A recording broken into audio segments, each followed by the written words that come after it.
Hello everyone, welcome to Basic and Speaking English Daily Vlogs Day 5. શું તમે UGH નો ઉચ્ચાર જાણો છો? ચાલો હું જણાવી દઉં. જે સ્પેલિંગમાં UGH સાથે હોય ત્યારે તેને ફ વંચાય છે, જેમ કે cough, laugh, rough, tough, enough, laughing etcetera. મિત્રો, જો જી પછી ઈ, આઈ કે વાય હોય તો જીનો ઉચ્ચાર જ થાય છે, જેમ કે ડિજિટ, જિંજર, જીમ, જાયન્ટ, જેમ, એનર્જી, જેન્ટલમેન એટસેટ્રા. અને જો સ્પેલિંગમાં જી પછી ઈ, આઈ કે વાય સિવાય બીજો કોઈ પણ અક્ષર હોય તો જીનો ઉચ્ચાર ગ થાય છે, જેમ કે gas, glass, god, gold, goat, goal, gun etcetera.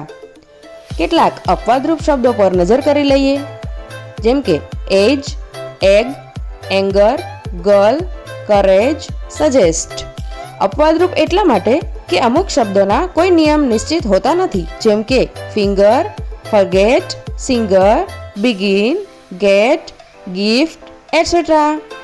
જો સ્પેલિંગમાં CH સાથે હોય તો તેનો ઉચ્ચાર ચ થાય છે, પણ તેમાં પણ ઘણા અપવાદરૂપ શબ્દો હોય છે જેનો ઉચ્ચાર ક થાય છે.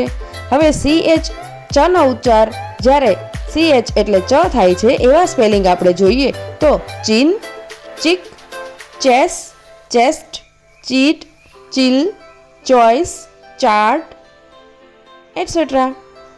હવે CH એનો ક નો ઉચ્ચાર જ્યારે થાય છે એવા સ્પેલિંગ જોઈએ તો tech, ache, echo, school, code, stomach, scheme, chorus, anchor, chemical etcetera. આજના બ્લોગમાં બસ આટલું જ. ફરી મળીએ કાલે નવા જ શબ્દો સાથે. ત્યાં સુધી પ્રેક્ટિસ કરતા રહેજો. લાઇક, શેર, ફોલો કરવાનું ભૂલતા નહીં.